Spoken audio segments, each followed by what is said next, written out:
दोस्तों, क्या आप जानते हैं पतंजलि दूसरे प्रोडक्ट से आगे क्यों है और पतंजलि के प्रोडक्ट्स में ऐसा क्या खास है जो लोग इन्हें लेने पर मजबूर हो जाते हैं। तो चलिए जानते हैं पतंजलि के प्रोडक्ट्स और इसकी सक्सेस स्टोरी के बारे में। तो बने रहिएगा हमारे साथ वीडियो में अंत तक। पर उससे पहले अगर आपने हमारा पेज फॉलो नहीं किया है तो फटाफट से फॉलो कर दें। दोस्तों, आज पतंजलि का नाम आते ही योग गुरु बाबा रामदेव का चेहरा अपने आप सामने आ जाता है। दोनों एक दूसरे से कुछ ऐसे जुड़े हुए हैं मानो एक जिस्म दो जान। आज पतंजलि कंपनी जिस मुकाम पर है वहां तक कैसे पहुंची, उसको जानने के लिए हमें इसके इतिहास पर एक नजर डालनी होगी। बाबा रामदेव को आज दुनिया का बच्चा बच्चा जानता है। उसका एक बड़ा कारण है पतंजलि, या यूं कह लीजिए कि पतंजलि की वजह से बाबा रामदेव को एक अलग पहचान मिली। वहीं इस बात में भी कोई दो राय नहीं है कि रामदेव की वजह से आज पतंजलि को घर घर में जगह मिली है। कहने का मतलब यह है कि दोनों एक दूसरे की पहचान है। पर पतंजलि बनाने का आइडिया बाबा रामदेव के माइंड में कैसे आया? दरअसल दोस्तों, साल 1995 में बाबा रामदेव ने अपने एक विषय के साथ मिलकर दिव्य फॉर्म नाम की एक कंपनी की शुरुआत की थी। ये कंपनी आयुर्वेदिक और हर्बल मेडिसिन प्रोडक्ट बनाती थी। इस कंपनी के प्रोडक्ट लोगों को पसंद आने लगे और प्रोडक्ट की डिमांड बढ़ने लगी। उसी दौरान बाबा रामदेव योग गुरु के रूप में भी लोगों के बीच चर्चा का विषय बने हुए थे। तो बाबा रामदेव ने सोचा कि हमें दूसरे प्रोडक्ट को बनाने के बारे में भी सोचना चाहिए। और वो ऐसा इसलिए सोच रहे थे क्योंकि रामदेव बाबा को हर्बल चीजों की अच्छी खासी नॉलेज थी, जिसके चलते वो कुछ ऐसा करना चाह रहे थे जिससे लोगों को बिना मिलावट की चीजें पहुंचा सके। पर ऐसा पॉसिबल नहीं हो पा रहा था। इसलिए पतंजलि को मार्केट में उतारने के लिए लोन लेना पड़ा। तब जाकर 2006 में पतंजलि ने अपने कदम मार्केट में रखे। इसलिए बाबा रामदेव को पतंजलि का जनक यानी पिता भी कहा जाता है। चलिए अब जानते हैं पतंजलि के मालिक कौन है और ये कहाँ की कंपनी है। दोस्तों, पतंजलि के मालिक और कोई नहीं है बल्कि बाबा रामदेव और आचार्य बालकृष्ण जी ही हैं। बाबा रामदेव के जन्म की बात करें तो इनका जन्म 25 दिसंबर 1965 में हरियाणा के एक गांव महेंद्रगढ़ में हुआ था। इनका पूरा नाम रामदेव यादव है। पतंजलि की शुरुआत बाबा रामदेव और बालकृष्ण ने एक साथ की थी। वो चाहते थे कि हमारे देश में बाहर का कोई प्रोडक्ट न आए, सब स्वदेशी यानी कि भारत में ही बने। इसके लिए उन्होंने हर वो मुमकिन कोशिश की जो वो कर सकते थे और हर वो अच्छे प्रोडक्ट्स बनाए जो हेल्दी और फायदेमंद हो। आज ऐसा कोई भी इंसान नहीं होगा जो इन दोनों को नहीं जानता हो। इनके द्वारा बनाए गए प्रोडक्ट्स पर लोग आंख बंद करके विश्वास करते हैं क्योंकि लोगों का ऐसा मानना है कि इनके बनाए गए प्रोडक्ट्स से किसी को कोई नुकसान नहीं पहुंच सकता, अब चाहे वो ब्यूटी प्रोडक्ट्स हो या फिर खाने का सामान। चलिए अब जानते हैं पतंजलि किस देश की कंपनी है। दोस्तों, ये बहुत गर्व की बात है कि ये कंपनी इंडिया की ही है, जो कि एक आयुर्वेदिक कंपनी के नाम से भी जानी जाती है। हरिद्वार उत्तराखंड से शुरू हुई ये कंपनी आज देश की भरोसेमंद कंपनियों में से एक है। अब हम आपको बताने वाले पतंजलि कितने प्रोडक्ट्स बनाता है और किन किन देशों में डील करता है। लेकिन ये जानने से पहले अगर आपने अभी तक हमारी वीडियो को लाइक नहीं किया है तो फटाफट से कर लीजिए। आज पतंजलि के प्रोडक्ट्स की वैल्यू पूरे देश में इतनी बढ़ गई है कि वो दिन दूर नहीं जब टाटा बिरला के बाद इनका ही नाम आएगा, क्योंकि इनकी रिकॉल वैल्यू इतनी बढ़ गई है कि जो देश के 5 ब्रांड्स हैं जिनकी रिकॉल वैल्यू पहले से ही हाई थी, उनकी लिस्ट में पतंजलि का नाम भी आ गया है। आज अगर हम दूसरे प्रोडक्ट्स जैसे बैगनाथ की बात करें तो वो भी 100 सालों से मार्केट में आयुर्वेदिक प्रोडक्ट्स बनाने में माहिर है, पर फिर भी वो पतंजलि से पीछे है। वैसे तो ये 500 से ज्यादा प्रोडक्ट्स बनाती है, जिसमें वो 45 से ज्यादा कॉस्मेटिक्स प्रोडक्ट्स शामिल है। इसके अलावा पतंजलि ने खाने पीने के सामान में भी अच्छी पकड़ बनाई हुई है, जिसमें दाल दलिया मसाले बिस्किट और बहुत सी चीजें शामिल है। इसके अलावा 5 ऐसी चीजें भी हैं जिसने पतंजलि को ऊपर उठा दिया है, और वो है तेल, गाय का घी, आयुर्वेदिक दवाइयां, साबुन और केशकांति शैम्पू। आपको बता दें कि कोरोना टाइम में भी पतंजलि की आयुर्वेदिक दवाइयों की सेल कम नहीं हुई थी। पतंजलि ने झंडू और डाबर जैसी कंपनियों को अच्छा कंपटीशन दिया है। आप ये जानकर तो हैरान ही हो जाएंगे कि पतंजलि के हर्बल शैम्पू की हर साल सेल से 600 करोड़ तक की इनकम होती है। वहीं खाने पीने के तेल की बात करें तो ये पतंजलि का सबसे ज्यादा बिकने वाला प्रोडक्ट है। इस बात का अंदाजा आप इस बात से लगा सकते हैं कि ये कंपनी में हर्बल शैम्पू के बाद सबसे ज्यादा इनकम का सोर्स भी होती है। चलिए अब जानते हैं कि किन किन देशों से डील करता है पतंजलि, या किन किन देशों में पतंजलि के प्रोडक्ट्स यूज किए जाते हैं। तो दोस्तों, पतंजलि के प्रोडक्ट्स को यूज करने में भारत तो सबसे पहले नंबर पर आता है। इसके अलावा भी कई देशों में पतंजलि के प्रोडक्ट्स को बहुत इंपॉर्टेंस मिली है, जिसमें से कुछ देश हैं यूएसए, कनाडा, यूके, रूस, दुबई और कुछ यूरोपीय देश। सिंपल लैंग्वेज में ये समझ लीजिए कि पतंजलि के प्रोडक्ट में पंख लग चुके हैं और वो हर देश में उड़ने और अपना घर बनाने को तैयार है। पतंजलि प्रोडक्ट्स का इस्तेमाल कितने लोग कर रहे हैं? दोस्तों, जैसा कि हम आपको ऊपर भी बता चुके हैं कि पतंजलि एक ऐसा प्रोडक्ट है जो देश विदेशों में अपनी पकड़ बनाए हुए है। भारत के अलावा दुनिया का लगभग हर दूसरा घर, या फिर आप ये कह लीजिए हर घर, पतंजलि के प्रोडक्ट पर ही डिपेंड है। चाहे वो पेस्ट हो, साबुन हो या ब्यूटी प्रोडक्ट हो, अब चाहे खाने का सामान या मेडिसिन ही क्यों ना हो, सबका भरोसा पतंजलि पर ही है। चलिए अब एक नजर कंपनी के रेवेन्यू या कमाई पर भी डाल लेते हैं।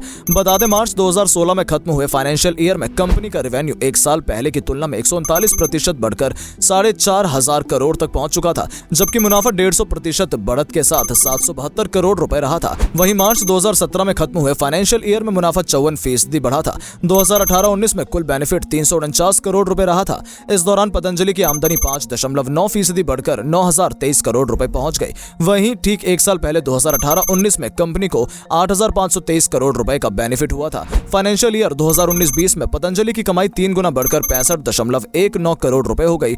2018-19 में ये केवल 18.89 करोड़ करोड़ रुपए थी। 2019-20 में इस कंपनी का मुनाफा 21% से बढ़कर 425 करोड़ रुपए हुआ। वैसे जान लीजिए कि बाबा रामदेव के बिस्किट, नूडल्स, डेयरी कारोबार, सोलर पैनल, ट्रांसपोर्टेशन आदि कारोबार पतंजलि आयुर्वेद के अंडर नहीं आते हैं। इसके लिए उनकी एक अलग कंपनी है। पिछले साल दिसंबर में पतंजलि ने बैंकक्रप्ट हो चुकी एक कंपनी को 4350 करोड़ रुपए में खरीदा था। ये कंपनी सोया न्यूट्रिला ब्रांड से सोया फूड बनाती है और कंपनी का नाम था रुचि सोया। कर्ज में डूबी रुचि सोया को खरीदने के लिए पतंजलि ने 3200 करोड़ रुपए का कर्ज लिया था। पतंजलि को SBI से 1200 करोड़ रुपए, सिंडी बैंक 400 करोड़ रुपए, पंजाब नेशनल बैंक से 700 करोड़ रुपए, यूनियन बैंक ऑफ इंडिया से 600 करोड़ रुपए और इलाहाबाद बैंक से 300 करोड़ रुपए मिले थे। पिछले कुछ सालों में बाबा रामदेव की तरक्की रॉकेट की स्पीड से हुई है। योग गुरु से कारोबारी बनकर बाबा रामदेव कई सेक्टर्स पर पकड़ बनाए हुए हैं और कई नए क्षेत्रों पर उनकी नजर है। रामदेव का पतंजलि ग्रुप अगले 5 सालों में अपनी 4 और कंपनियों को शेयर बाजार में लिस्ट कराने की तैयारी कर रहा है। बाबा ने हाल ही में एक प्रेस कॉन्फ्रेंस में इसका ऐलान किया था। जिन 4 कंपनियों का IPO बाजार में आएगा उनमें पतंजलि आयुर्वेद, पतंजलि मेडिसिन, पतंजलि वेलनेस और पतंजलि लाइफस्टाइल शामिल होगा। इतना हो जाएगा टर्नओवर। बाबा रामदेव का मानना है कि 4 कंपनियों के बाजार में लिस्ट होने से उनके ग्रुप का टर्नओवर जो अभी 40,000 करोड़ रुपए है वो अगले 5 साल में बढ़कर 1 लाख करोड़ हो जाएगा। जिस रफ्तार से बाबा रामदेव तरक्की कर रहे हैं उसे देखते हुए उनके दावे पर शक करने की कोई गुंजाइश ही नजर नहीं आती। वैसे आपका इस बारे में क्या ख्याल है? कमेंट करके जरूर बताएं और ये भी बताइए कि क्या आप भी पतंजलि के प्रोडक्ट्स यूज करते हैं? अगर हाँ तो आपका एक्सपीरियंस कैसा है हमारे साथ शेयर जरूर कीजिएगा। वीडियो पसंद आई हो तो वीडियो को लाइक करके, शेयर करके पेज को फॉलो भी कर लीजिएगा। धन्यवाद।